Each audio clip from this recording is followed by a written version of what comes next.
एक तो हरियाणा प्रदेश के अंदर पिछले 4.25 सालों में हमने रोड इंफ्रास्ट्रक्चर को बेहतर बनाने के लिए मजबूत कदम उठाए और उसके अंदर लगभग 15,005 किलोमीटर सड़क जो थी उसको हमारी सरकार ने रिपेयर किया और जहाँ जहाँ थोड़ी पैचेज में इम्प्रोवाइजेशन की ज़रूरत थी उनको इम्प्रूव किया।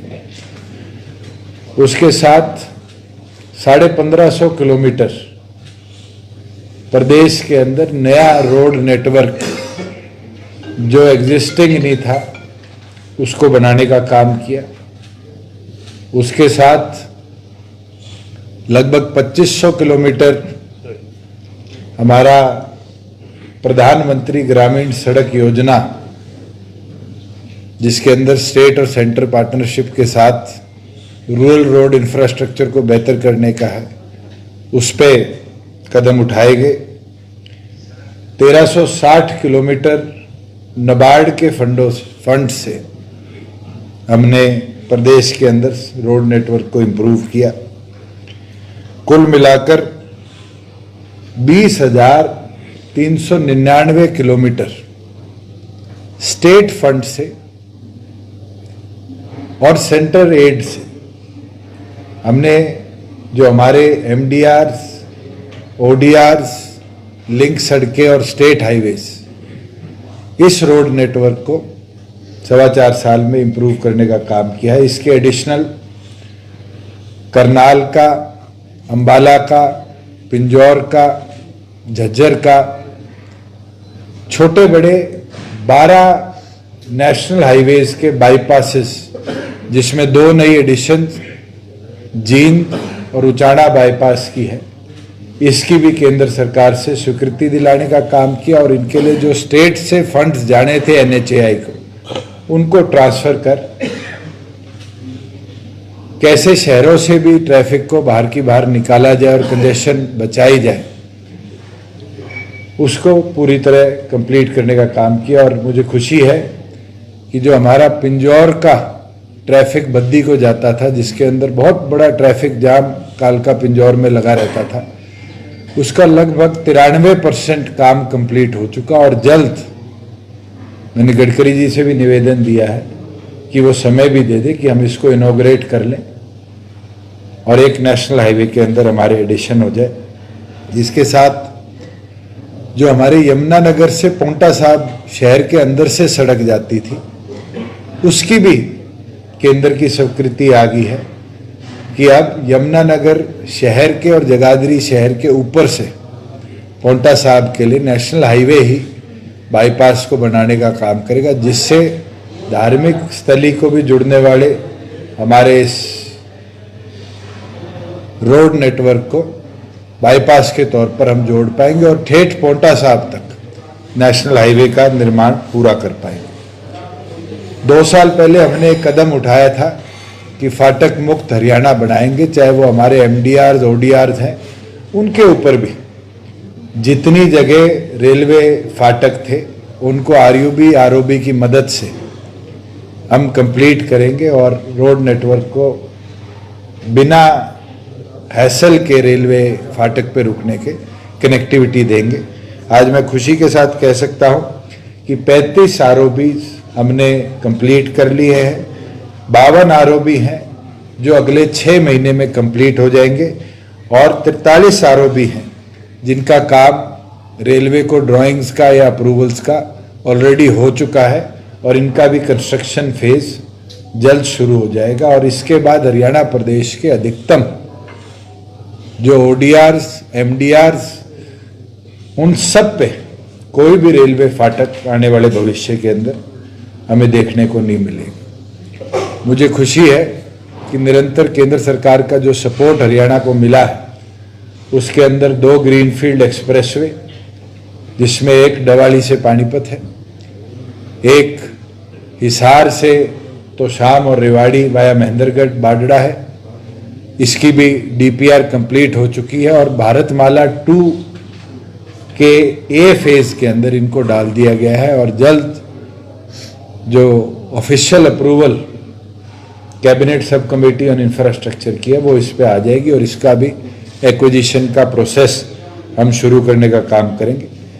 लगभग 350 ऐसे ब्लैक स्पॉट्स थे प्रदेश के अंदर जिसको हमने पिछले 3 वर्षों में पिन पॉइंट किया था, जहां निरंतर रोड एक्सीडेंट्स और कैजुअलिटीज होती है। आज प्रत्येक ब्लैक स्पॉट के ऊपर काम चल रहा है और गडकरी जी ने 300 एडिशनल जो ऐसे पॉइंट स्टेट गवर्नमेंट लाकर केंद्र सरकार को देगी, उनके लिए भी सहमति जताई है। आज चाहे वो हमारा नेशनल हाईवे दिल्ली से लेकर डवाली तक का हो, उसमें मेजर जो पॉइंट्स थे, चाहे फतेहाबाद शहर के अंदर रानिया रोड पे था जिसमें अधिकतम महीने में 10-12 एक्सीडेंट हो जाते थे, कई लोगों की जान गई, उस पर आरओबी का काम शुरू हो चुका है। और थ्रू एंड थ्रू चाहे वो झज्जर रेवाड़ी रोहतक झज्जर रेवाड़ी हो आरजेआर, उस पर भी काम शुरू हो चुका है। और भी एक कदम पीडब्ल्यूडी और हरियाणा पुलिस ने मिलकर उठाया है कि अब कोई भी कार एक्सीडेंट जिसमें इंजरी या कैजुअलिटी होगी, उसकी एफआईआर जब दर्ज होगी तो उसकी जियो टैगिंग साथ के साथ करी जाएगी, जिससे प्रोएक्टिवली हमें भी ये पता चलता रहेगा कि कहाँ एक्सीडेंट प्रोन एरिया प्रदेश में बन रहा है। और आने वाले भविष्य के अंदर इसको इमीडिएटली हम टेकअप करने का काम करेंगे कि वहाँ अंडरपास या ओवरब्रिज या अगर उस कट को बंद करने की जरूरत है तो एनएच के साथ मिलकर हम उसको टेकअप करने का कार्य करेंगे। इसके साथ लगभग 750 करोड़ की लागत से हिसार में एलिवेटेड पिछले बजट में मंजूर हुआ था, जिसकी डीपीआर भी कंप्लीट होगी और हमने जायका को भेज दिया है कि फंड्स अप्रूवल जैसे ही जायका से आते हैं 1% इंटरेस्ट पे हिसार एलिवेटेड रोड का कार्य भी प्रदेश में हम जल्द शुरू करने का काम करेंगे। वहीं रेलवे की हमारी 3 नई मांगे थी, जिसके अंदर जो इंटरम बजट में, क्योंकि रेल का बजट नहीं आया, हमें लगभग स्वीकृति मंजूर हो चुकी है, जिसमें एक तो बहादुरगढ़ एलिवेटेड रेलवे लाइन है, जैसे रोहतक में एलिवेटेड करी थी, बहादुरगढ़ में भी 13.9 किलोमीटर की एलिवेटेड लाइन बनेगी, जो दिल्ली बॉर्डर से लेकर आसोदा जंक्शन जो कि ऑर्बिटल रेल कॉरिडोर का है और दिल्ली रोहतक लाइन का है, इसके ऊपर बनाया जाएगा, जिसमें जो मेन जंक्शन हमारे माल के लोडिंग अनलोडिंग का है उसको भी आने वाले भविष्य में आसोदा शिफ्ट किया जाएगा। पैसेंजर टर्मिनल को बहादुरगढ़ में छोड़ा जाएगा, जिससे डीकंजेशन भी होगी और बहादुरगढ़ शहर में जो एक ओवरब्रिज है, 3 अंडरपासेस हैं और 4 रेलवे फाटक है, उससे पूरी तौर पर निजात मिलेगी। इसकी मंजूरी भी हमें केंद्र सरकार ने सहमति के साथ देने का काम किया है। एक नई रेलवे लाइन जो एक्सटेंशन है दिल्ली गुड़गांव फारूक नगर रेलवे लाइन की एक्सपेंशन और फारूक नगर से नई railway line Jhajjar Rewari Rohtak line तक उसके साथ जोड़ने की, और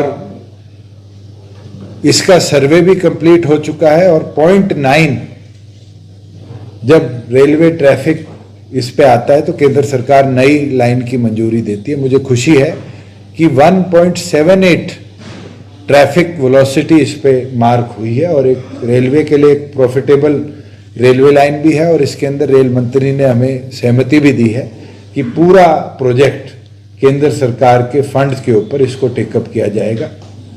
वहीं पिछले 2 वर्ष पहले हरियाणा में हमने बीपीएल की जो लिमिट थी उसको 1,20,000 प्रति परिवार से बढ़ाकर 1,80,000 पर पहुंचाने का काम किया था। बहुत लोगों ने कहा कि इससे परिवार पहचान पत्र के डाटा को जोड़ा जाएगा तो बहुत से लोगों के राशन कार्ड इसमें कटेंगे। मैं आज एक चीज संक्षेप में आपके साथ शेयर करना चाहता हूं कि हरियाणा प्रदेश के अंदर जब हमने बीपीएल की श्रेणी को रिवाइज किया, इसके बाद प्रदेश में बीपीएल परिवारों की या लाभार्थियों की संख्या जो है वो घटी नहीं है।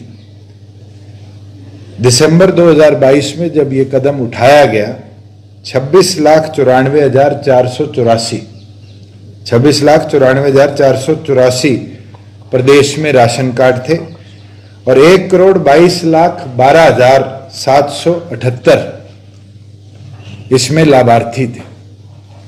आज नए बीपीएल श्रेणी की लिमिट के बाद और पीपीपी डाटा लिंकेज के बाद जनवरी 2024 के अंत का जो डाटा है 31 जनवरी का, इसके अंदर हरियाणा प्रदेश में 44,86,954 आज पीले राशन कार्ड प्रदेश में है और जनसंख्या के अंदर जो लाभार्थी हैं वो 1,79,44,045 है। इसका मतलब है कि प्रदेश के अंदर आज के दिन लगभग 57 लाख नए नागरिक हैं जिनको बीपीएल श्रेणी में हमारी सरकार ने जोड़ने का काम किया है और जोड़कर ये सुविधाएं जो राशन की है वो उन तक पहुंचाने का काम करा है।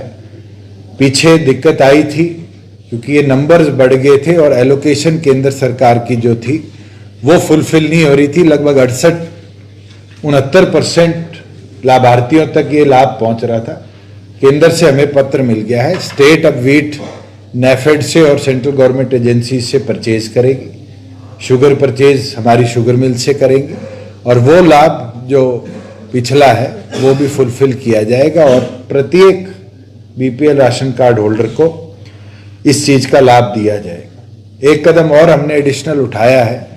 पीछे हमने डीबीटी कर सनफ्लावर मस्टर्ड ऑयल का पैसा लोगों को दिया था। ये मांग बारी बारी आ रही थी लोगों से कि जी हमें मस्टर्ड ऑयल दे दीजिए, डीबीटी मत करिए।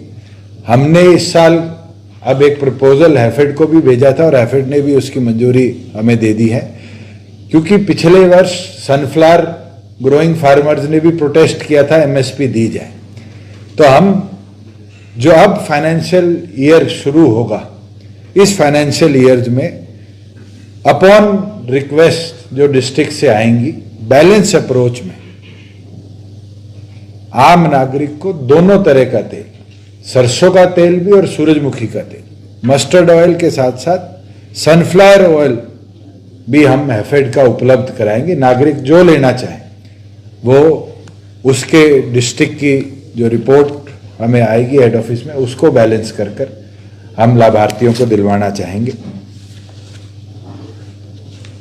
जहां बात मुआवजे की आती है, मैं आज बड़ी खुशी के साथ कह सकता हूं कि 2019 से लेकर 2024 की शुरुआत होगी और इस पूरे समय में हरियाणा प्रदेश की सरकार ने अलग अलग समय पर राबी में, खरीफ में या फ्लड्स के दौरान जब जब फार्मर्स की क्रॉप लॉसेस हुई हैं 16,000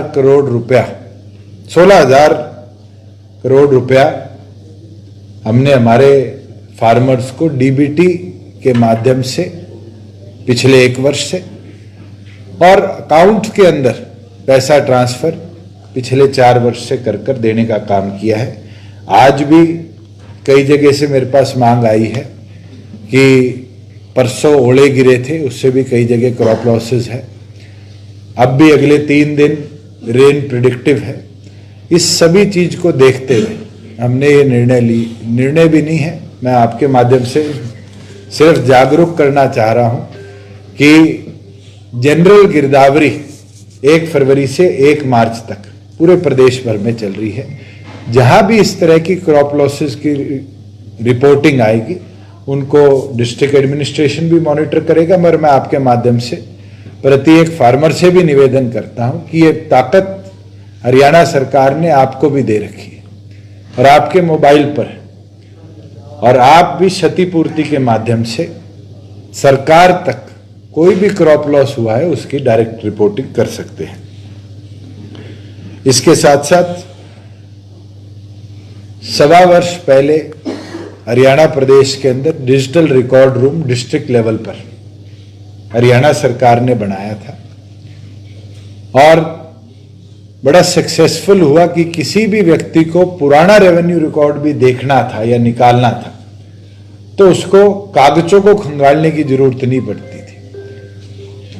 देश में सबसे आधुनिक डिजिटल रिकॉर्ड रूम किसी के पास था तो हरियाणा सरकार के रेवेन्यू विभाग के पास था। मगर उसमें कई जगह से डिमांड आई कि जी कमिश्नरेट का रिकॉर्ड नहीं मिलता, एफसीआर ऑफिस का रिकॉर्ड नहीं मिलता और साथ में जो सब डिवीजन और तहसील और कानूगो पटवार खाने हैं इनका रिकॉर्ड भी हम समय अनुसार नहीं ले सकते। तो हमने एक टारगेट लिया था कि हम हमारे एफसीआर ऑफिस, कमिश्नरेट और सब डिवीजन्स को 31 मार्च तक कंप्लीट कर लेंगे। We are on target. और मैंने आगे भी आदेश दे दिए हैं कि कानूगो पटवार खाने तक जो रिकॉर्ड है जो कि बहुत लेंदी है उसको भी 2024 के अंत तक हम पूरी तौर पर डिजिटलाइज कर लेंगे, जिससे हरियाणा प्रदेश का 100% रेवेन्यू रिकॉर्ड जो है वो डिजिटलाइज हो जाएगा। कंसोलिडेशन की बारी बारी हमने बैठकें भी करी, जिम्मेवारी भी लगाई और मुझे खुशी है 125 से ज़्यादा गांव नॉन कंसोलिडेटेड थे हरियाणा प्रदेश के अंदर। आज के दिन वो संख्या घटकर 54 गांव की रहेगी, 54 विलेजेस। और हमारा टारगेट है कि इस वर्ष के अंदर जहां कोई लिटिगेशन हाईकोर्ट में पेंडिंग है जिसमें अधिकतम गांव है, उनको छोड़कर नॉन लिटिगेटेड जितने भी हमारे विलेजेस हैं इस वर्ष के अंदर हम उनकी कंसोलिडेशन को पूरा करने का काम करेंगे। साथ में कई साथी पूछा करते थे कि रेवेन्यू पे बारी बारी आरोप लगते हैं। मैं एक छोटा सा फिगर आपके साथ शेयर कर सकता हूं कि 2019-20 का जो हमारा फाइनेंशियल ईयर एंड हुआ था 6200 करोड़ रुपया हरियाणा प्रदेश में रेवेन्यू स्टैंप से और अलग जो हमारे स्टैंप ड्यूटी परचेजेस हैं उनसे कलेक्ट होता था। आज हम 2024 में बैठे हैं, फरवरी के महीने में, अभी भी हमारे पास 29 का महीना ये है और 31 दिन मार्च के 10,000 करोड़ से ज़्यादा स्टैंप ड्यूटी कलेक्शन हरियाणा प्रदेश में हम कर पाए।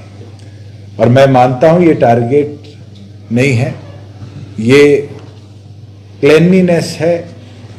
मुझे लगता है जो हमने सुविधाएं दी नागरिकों को, जो डिवीजन ऑफ पावर करी नायब तहसीलदार, तहसीलदार से एसडीएम, डीआरओज तक, ये उसका फायदा है कि आम नागरिक को बेहतर सुविधाएं मिल पा रही हैं और सुविधाओं के साथ साथ प्रदेश को रेवेन्यू ज़्यादा मिल रहा है। और एक मैं फैक्चुअली आपको फिगर दे सकता हूं कि इसके अंदर कोई भी स्टैंप ड्यूटी के नंबर्स में इंक्रीज नहीं हुआ।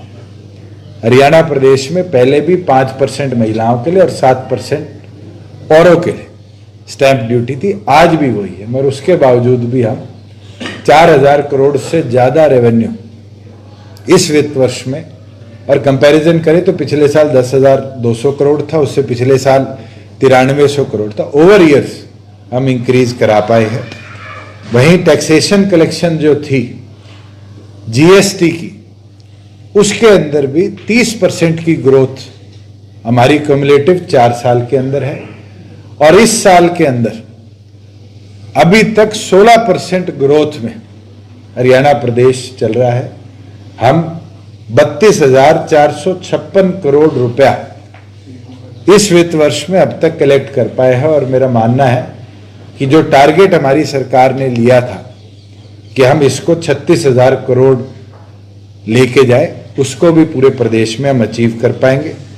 वहीं जो हमारा एक्साइज कलेक्शन था 2019-20 का 6361 करोड़ था। पिछले वर्ष के कंक्लूशन में ये 9687 करोड़ था, जो कि जुलाई में जाकर कंक्लूड हुआ था एक्साइज ईयर। और मैं खुशी के साथ कह सकता हूं कि 28/1/24 तक इस वर्ष में हमारी जो एक्साइज कलेक्शन है वो 9232 करोड़ है। और इस वित्त वर्ष के अंदर हम अपना जो टारगेट 10,500 का था उसको भी क्रॉस कर 11,500 करोड़ से ज़्यादा एक्साइज कलेक्शन प्रदेश भर में कर पाएंगे। और इसके अंदर एक कदम जो देश में किसी भी प्रदेश में नहीं उठा है, उसको हरियाणा प्रदेश प्राथमिकता के साथ लेके चल रहा है कि हमने पूरी तौर पर 29 फरवरी के बाद प्लास्टिक बॉटल्स पर हरियाणा प्रदेश में बैन लगा दिया है। तो जो कंट्री लिकर पेट बॉटल्स में बिका करती थी प्लास्टिक की, उसके ऊपर भी पूरी तरह अब बंदिश लगाई गई है। साथ में मैं एविएशन सेक्टर को जरूर टच करना चाहूँगा, क्योंकि हरियाणा प्रदेश ने पिछले 4 वर्ष में एविएशन में एक अलग ग्रोथ कर दिखाई। और इसके अंदर मेजर प्रोजेक्ट जो हमारा है वो हिसार एविएशन हब है। पिछले दिनों हैदराबाद के अंदर जब हमारा एविएशन समिट हुआ, विंग्स इंडिया 24, 3 MOUs और एग्रीमेंट्स हमारे हुए। पहला एयरपोर्ट अथॉरिटी ऑफ इंडिया के साथ, जिसके अंदर प्रॉपर जो इक्विपमेंट मैनेजमेंट और एयरपोर्ट की फंक्शनिंग है, उसके ऊपर हरियाणा सरकार और भारत सरकार की सहमति हुई, जिसमें एयरपोर्ट अथॉरिटी आने वाले भविष्य में जितने ऑपरेशन हिसार एयरपोर्ट में होंगे उसका technical support and functioning airport authority of India manage करने का काम करेगी। सेकंड, पवन हंस लिमिटेड, भारत सरकार और हरियाणा सरकार के अंतराल एक एग्रीमेंट हुआ, जिसमें 30 एकड़ जमीन गुड़गांव के द्वारका एक्सप्रेसवे के साथ HSID से लेकर एविएशन विभाग ने भारत सरकार को दी है, जहां देश का सबसे बड़ा हेली हब, जिसकी नींव पिछले साल के बजट में प्रधानमंत्री जी ने रखी थी, उसके अंतर्गत हम रखेंगे। और खुशी है कि कल आखिरी पत्राचार हमारा कंप्लीट हो गया लैंड के अकॉर्डिंग। DPR के लिए हमने पैसे सैंक्शन कर दिए और अगले 15 दिन के अंदर पवन हंस, जो गवर्नमेंट ऑफ इंडिया की एक नवरत्न कंपनी है, वो इसकी DPR और फिजिबिलिटी के साथ हमें रिपोर्ट लेकर लैंड का टेक ओवर करने का काम करेगी। और जल्द गुड़गांव को IGI एयरपोर्ट से मात्र 13 किलोमीटर दूर देश का सबसे बड़ा हेलीकॉप्टर हब मिलेगा, जहां से प्राइवेट चार्टर्स भी और हेलीकॉप्टर टैक्सी सर्विसेज भी और मेडिकल एम्बुलेंस की जो हेली सर्विसेज हैं, उसको पूरे नॉर्दर्न रीजन को कनेक्टिविटी देने के लिए गुड़गांव एक एपिसेंटर बनेगा। इसके साथ तीसरा एग्रीमेंट जो विंग्स इंडिया में हमारा हुआ था, वो था अलायंस शेयर का और हरियाणा सरकार का, जिसमें अलायंस शेयर और हरियाणा सरकार में एक सहमति BGF के अंदर हुई है कि हम गैप फंडिंग करेंगे। गैप फंडिंग से 9 रूट्स को हमने चिन्हित किया है। हिसार एयरपोर्ट से अलायंस एयर के 2 जहाज डेली कनेक्टिविटी देंगे और ऑल्टरनेट के तौर पर हफ्ते में 3 दिन एक रूट, जैसे ही हमारा सिविल टर्मिनल अंबाला का बन जाएगा, अंबाला से भी अलायंस एयर भविष्य में कनेक्टिविटी देने का काम करेगी जम्मू को भी, और जो हमारी नियरेस्ट लोकेशंस है जहां पर अलायंस एयर का एयरक्राफ्ट इक्विप्ड है लैंडिंग के लिए। इसके साथ साथ वहां पर जो 3 हमारी बड़ी एयरलाइंस हैं, इंडिगो, अकाशा और स्पाइसजेट, उनके रिप्रेजेंटेटिव्स ने भी अपनी इच्छा जताई है कि वो, जैसे चंडीगढ़ में लैंड पार्किंग रात को होती है जहाजों की, आने वाले भविष्य में दिल्ली की कंजेशन को देखते हुए हिसार को भी एक ऑल्टरनेट रूट के तौर पर बड़ी एयरलाइंस भी टेकअप करने का काम करेगी। मैं एक चीज और आपको बताना चाहूंगा, कई दिन अखबारों में भी चली कि 75% को हाई कोर्ट ने टर्न डाउन कर दी। हमारी सरकार गंभीर भी है, हम पूरी तौर पर हमारे उस लक्ष्य को अचीव करने पे जुटे हुए हैं, जहां हरियाणा के बच्चों को हरियाणा के रोजगारों में 75% रिजर्वेशन मिले, उनकी हिस्सेदारी बढ़े, और उसके उपरांत हमने एसएलपी भी मूव करी थी। और मुझे खुशी है कि 6 तारीख को की जो शेड्यूल है मोस्ट प्रॉब्ली उसके अंदर हमारी एसएलपी लिस्ट हो जाएगी।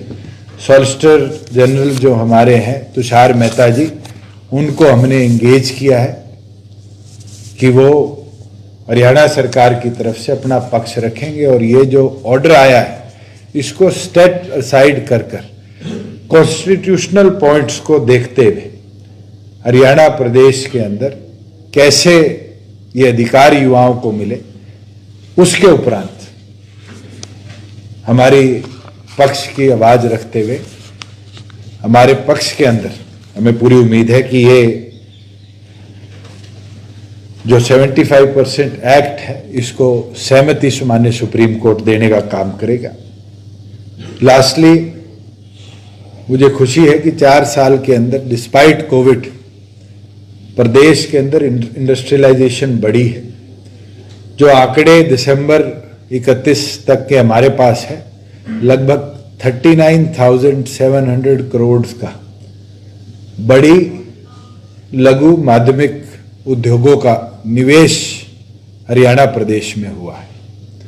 और हमने कोई बहुत बड़े लेवल पर समिट्स भी नहीं करे, प्रदेश के एक्सचेकर के पैसे को बर्बाद नहीं किया, मगर एक डेस्टिनेशन पॉलिसीज के माध्यम से हरियाणा को बनाने का काम किया है, और उसका असर दिखने को मिला। हीप 2020 के अंदर भी हमारी सरकार ने अब तक अलग अलग उद्योगों को लगभग 36,000 करोड़ का बेनिफिट दिलवाने का काम किया है।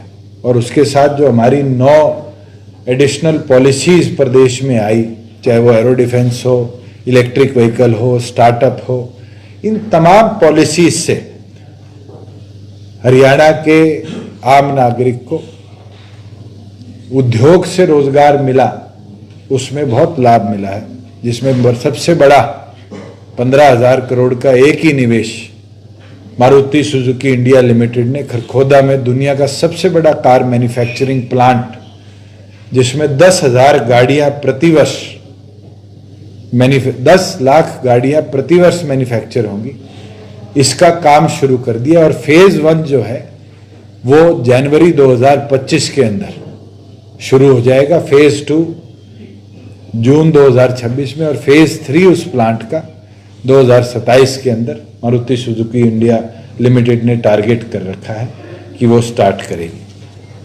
मैं दोबारा आपको बोलना चाहूँगा कि हमारा उद्देश्य यही रहा है कि प्रदेश को हम कैसे बेहतर और तरक्की के पथ पर लाएं, और हमारी सरकार ने पिछले 4.25 वर्षों में पूरी दृढ़ता के साथ हरियाणा प्रदेश की प्रगति के उपरांत काम किया है। कोई आपके सवाल? ये बजट आने वाला है केंद्र सरकार का, तो हरियाणा के लिए कुछ उम्मीद करते हैं? केंद्र सरकार का एक सप्लीमेंट्री बजट आया है। मेन बजट तो 2024 की जुलाई में आएगा, जब नई सरकार का निर्माण होगा। मगर मुझे बड़ी खुशी है कि 3-4 सेक्टर जिसमें हरियाणा सरकार निरंतर काम कर रही है, उस पे केंद्र सरकार ने इस इंटरिम बजट में कदम उठाए हैं। पहला तो सेल्फ हेल्प ग्रुप्स का, जिसमें लखपति दीदी बनाई गई हैं। हरियाणा प्रदेश में 4 वर्षों में सेल्फ हेल्प ग्रुप्स की संख्या 16,000 से बढ़कर 48,000 सेल्फ हेल्प ग्रुप्स बने, और केंद्र सरकार ने भी इसकी जो संख्या है उसमें 1 लाख नए सेल्फ हेल्प ग्रुप्स का इजाफा किया है। मैं मानता हूं कि उस टारगेट में हरियाणा प्राथमिक रहेगा।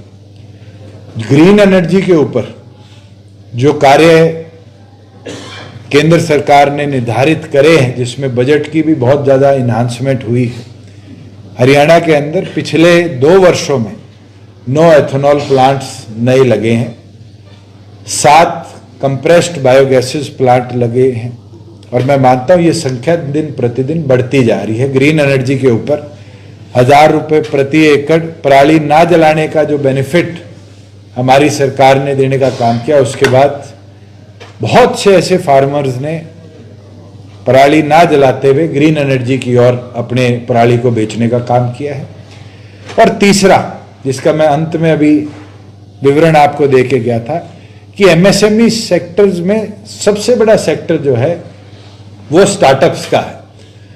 स्टार्टअप बेनिफिट्स जो थे उसके अंदर जो 1 साल की तिथि के अंदर इजाफा करा है, मुझे लगता है कि यूनिकॉर्न्स इसलिए ही हरियाणा प्रदेश में 10 में से 5 आए, क्योंकि स्टार्टअप पॉलिसीज भी हमारी बेहतर थी और केंद्र सरकार की पॉलिसी का भी बेनिफिट स्टार्टअप्स उठा पाए।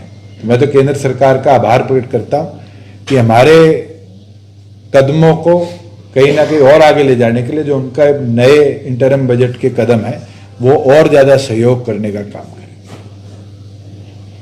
स्टेट गवर्नमेंट का बजट भी आ रहा है, तो क्या फोकस रहेगा? इलेक्शन ईयर भी है, 20 तारीख से हमारा बजट सेशन चल रहा है और जैसे पिछले 4 वर्षों में हमने इनोवेटिव स्टेप्स उठाए और इनोवेटिव स्टेप्स के माध्यम से प्रदेश के अंदर नया इन्वेस्टमेंट भी आया, प्रदेश के अंदर ease of living, ease of doing business पे प्राथमिकता दी गई और प्रदेश के प्रत्येक आम नागरिक का जो जीडीपी कलेक्शन है उसमें भी देश में प्राथमिक 2 प्रदेशों में हरियाणा को गिना जाता है। मैं ये मानता हूं कि अगले बजट के अंदर भी इसके ऊपर और बेहतर कदम हम उठाएंगे, चाहे वो हमारे इंफ्रास्ट्रक्चर प्रोजेक्ट्स को थ्रस्ट देने की बात आए, चाहे वो इंडिविजुअल नागरिक तक सुविधाओं को बेहतर और जल्दी कैसे पहुंचाया जाए। आपने स्वयं देखा होगा कि फार्मर के खाते में जब से हमने पैसे भेजने शुरू करे उसका लाभ हमारे फार्मर्स के साथ साथ केंद्र सरकार को भी मिला कि एफसीआई और food ministry government of India ने पूरे देश में उस चीज को रेप्लिकेट करा। हमने डिजिटल लाइब्रेरीज के ऊपर कदम उठाए। केंद्र सरकार के पिछले बजट के अंदर प्रत्येक गांव में डिजिटल लाइब्रेरी इस्टेब्लिश करने के लिए निर्णय लिया गया। आज प्रदेश के अंदर 11 एक्सप्रेसवेज, 35 नेशनल हाईवेज ऑलरेडी हैं और इसकी संख्या भी बढ़ रही है केंद्र के सहयोग से। मैं मानता हूं कि जो एमडीआरस और ओडीआरस है, इस बजट के अंदर हम ये टारगेट लेंगे कि उनको भी हमें स्ट्रेंथन और अगर वाइडन करना पड़े तो बजट की अनुमति के माध्यम से हम उनको टेकअप करेंगे। एक लोकसभा इलेक्शन आने वाले हैं, 4.25 साल से जेजेपी और बीजेपी का कोalition हरियाणा में है। Keeping in view upcoming Lok Sabha pole, what is the wish list of the JJP? देखिए, हम आज भी एनडीए का हिस्सा है और विश कोई मेरे चाहे भी पूरी नहीं होगी और किसी के चाहे भी पूरी नहीं होगी। ये तो राजनीति है, इसके अंदर बैठ के वार्तालाप करके निर्णय लिए जाते हैं। But yes, we are a strong partner of NDA. We were committed कि हम प्रदेश को स्थिर सरकार दे और 4.25 साल से प्रदेश के अंदर स्थिर सरकार हम लेकर चल रहे हैं और आगे भी एनडीए के अंदर दोनों पार्टीज की लीडरशिप बैठ के चर्चा कर कर ही लोकसभा के और आगे फ्यूचर विधानसभा के ऊपर निर्णय लेंगे। तो आपकी कोशिश क्या रहेगी? जैसे बीजेपी कह रही है कि 10 की 10 सीटें, देखिए वो भी अपनी तैयारी कर रहे हैं, हम भी अपनी तैयारी कर रहे हैं। हमने भी 6 लोकसभा को टच किया, 4 को अब फरवरी के महीने में हम टच करेंगे और प्रत्येक लोकसभा के अंदर या विधानसभा के अंदर हमारा कैडर अपना काम कर रहा है और जब 2 मिलेंगे तो एक और 11 की ताकत के साथ चुनाव लड़े जाएंगे। 1 महीना से पटवारी कानून वो हड़ताल पे है, कहानी बात बन पा रही, लोग परेशान हैं, इसका क्या?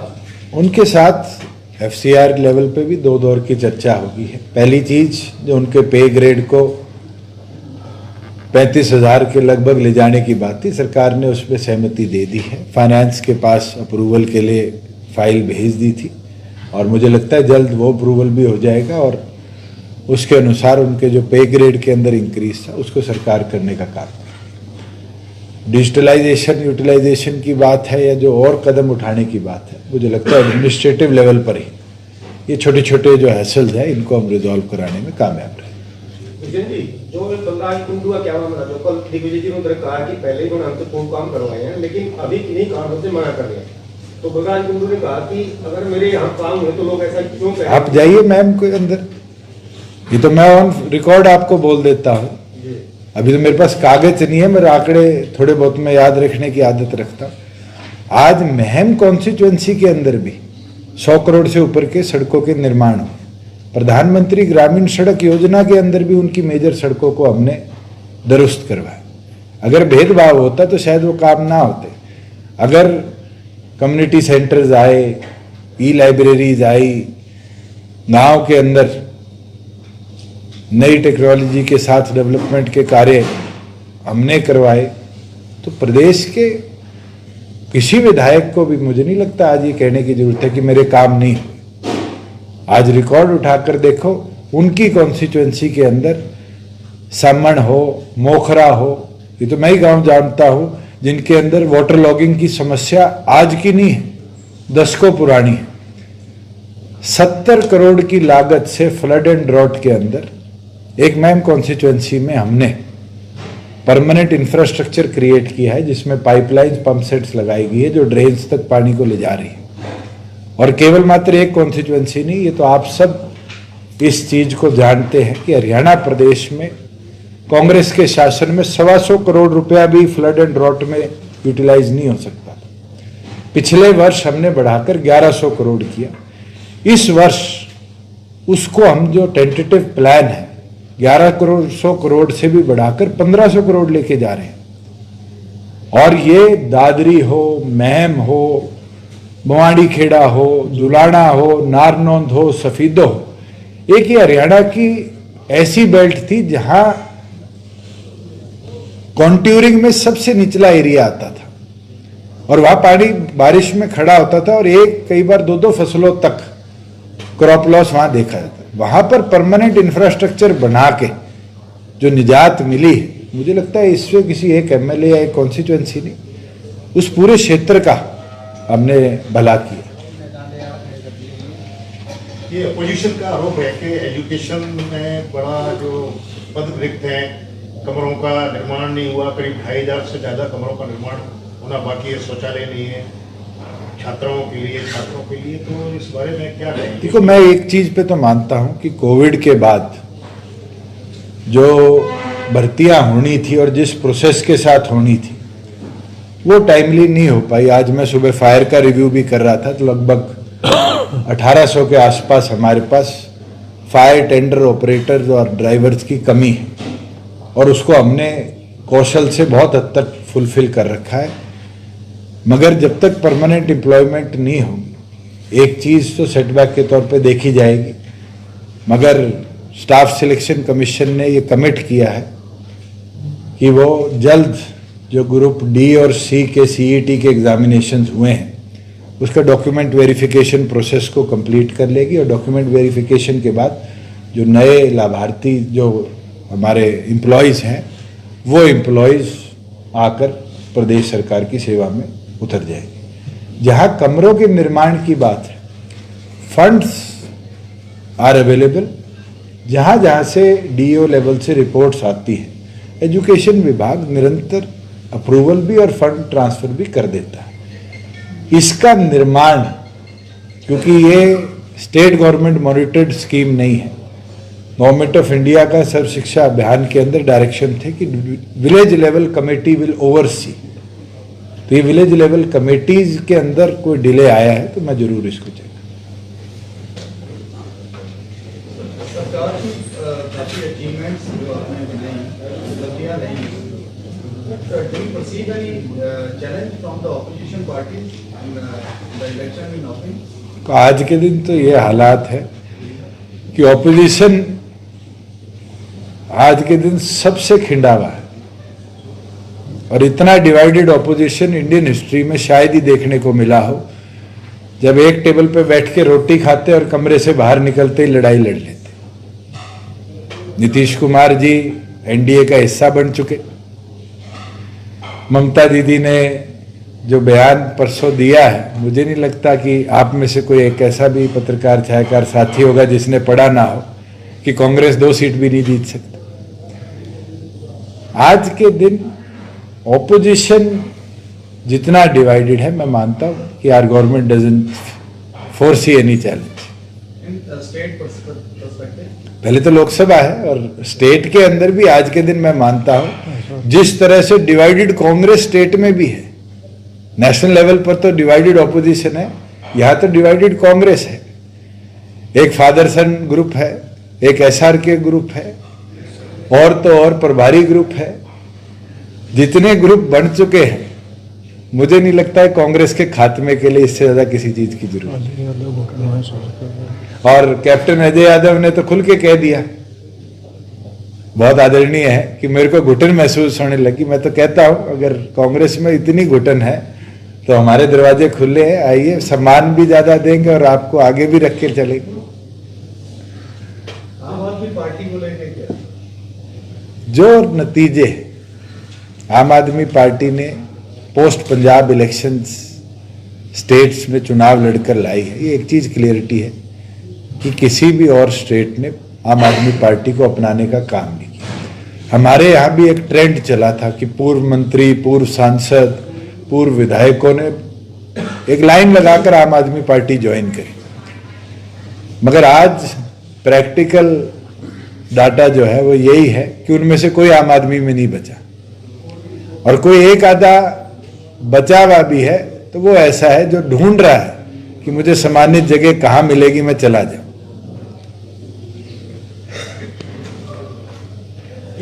एक आखिरी सवाल है कि लोकसभा में चर्चा होती है, मुद्दों को लेकर होती है, सबसे ज्यादा चर्चा उचाना सीट को लेकर होती है, लगातार कोई बयान सामने आते रहते हैं सीट को लेकर, आप क्या कहते हैं? मैं आपको एक चीज विश्वास के साथ कह सकता हूं, मैं उचाना नहीं छोड़ूंगा, और जिसको उचाना छोड़ना है वो तो पार्टी छोड़ने की तैयारी करे बैठा है। मैं तो बयान सुन रहा था, और उस बयान में मेरे लिए कहा गया कुछ ऐसे शब्द जो मुझे लगता है उनकी उम्र के आदमी को तो दोबारा फिर बोलेंगे जो दुष्यंत जी नहीं कहने चाहिए। मैं एक चीज कह सकता हूं, I am young and dynamic, I am not tired and retired. मुझे लगता है इतना ही बहुत है उन लोगों के लिए जो आज आयु के उस पल में आ गए जिस पल में उनको 3 चुनाव हो गए ये कहते हुए मेरा अंतिम चुनाव है। और एक नहीं है, हरियाणा की राजनीति में अनेक लोग हैं जो 2024 के चुनावों में ये कहेंगे कि ये मेरा अंतिम चुनाव है। मैं आपको विश्वास के साथ कह सकता हूं, I am 35 and I will not retire till 80। That means I have 45 years of practical politics ahead of me. I will work for betterment of this country, betterment of our state, and how to take this state forward in a manner कि ये देश के प्राथमिक राज्यों में हमेशा गिनी जाए। मेरा कर्तव्य है, जिम्मेवारी है, और 10 साल की इलेक्टेड पॉलिटिक्स के अंदर मैंने इसी जिम्मेवारी के साथ काम किया है। चाहे as a member of parliament काम किया हो, मुझे लगा ट्रैक्टर पार्लियामेंट में ले जाना पड़ेगा फार्मर्स के लिए कि वो टैक्सेबल ऑब्जेक्ट व्हीकल ना बने, मैं लेके गया। मुझे हरियाणा प्रदेश की जिम्मेवारी मिली, मैंने कदम उठाए किसान के खाते में पैसे देने का, 2 दिन में उसका पैसा पहुंचे, उसको सशक्त कैसे बनाया जाए। I am successful. इकलौता राज्य हरियाणा है जिसमें 14 फसलें MSP पर खरीदी जाती है, और मैं तो चाहता हूं कि हमारे प्रदेश के फार्मर्स ऑल्टरनेटिव क्रॉप्स पे भी आए, कि हम उन क्रॉप्स को भी MSP पर खरीदने का काम करें। आज के दिन 3000 MTB नहीं, 3000 टन मूंगफली आई, हमने उसके लिए भी 3 मंडियां निर्धारित करी। ये हमारी सोच है कि प्रदेश के प्रत्येक फार्मर को जो सरकारी हमारे आश्वासन है MSP का, उसका लाभ दिया जाए। And Haryana has been a model state जिसने average 7 lakh metric tonne paddy और 67 लाख एवरेज वीट प्रिक्योर किया है पिछले 4 साल में, और इस एवरेज के अंतराल लगभग 12-13 हजार करोड़, कुल मिला के 25,000 करोड़ एक वित्त वर्ष के हम सक्सेसफुल रहे हैं, जो DBT के माध्यम से फार्मर के खाते में हम भेज पाए। और साथ में पहली राज्य ये हरियाणा बना है जिसमें आपकी क्रॉप लॉस हो तो आपको फिर ब्यौरा रजिस्ट्रों पे नहीं देना पड़ता, डिजिटली हम इसको मॉनिटर करते हैं और 30 डेज के अंदर फार्मर के खाते के अंदर उसका बेनिफिट पहुंचाने का। थैंक यू जी। किशन जी, ईडी की कार्रवाई को अपोजिशन पॉलिटिकल वेंडर बोलता है, आप क्या मानते हैं? जो दोषी है उसको डरना चाहिए, जो निर्दोष है उसको डरना नहीं चाहिए। और अगर पॉलिटिकल वेंडेटा है तो उन लोगों को इतिहास देखना चाहिए। ये इमरजेंसी का दौर भी इस देश ने देखा है, जब सभी पॉलिटिकल लोगों को 19 महीने जेलों के अंदर रखा गया, जिसके अंदर ज्योतिमाता सिंधिया जैसी निडर लेडी को भी दिल्ली की तिहाड़ जेल में रखा गया, चौधरी देवीलाल जी को भी रखा गया, सरदार प्रकाश सिंह बादल जी को भी रखा गया। वो तो नहीं घबराए सजा काटने से।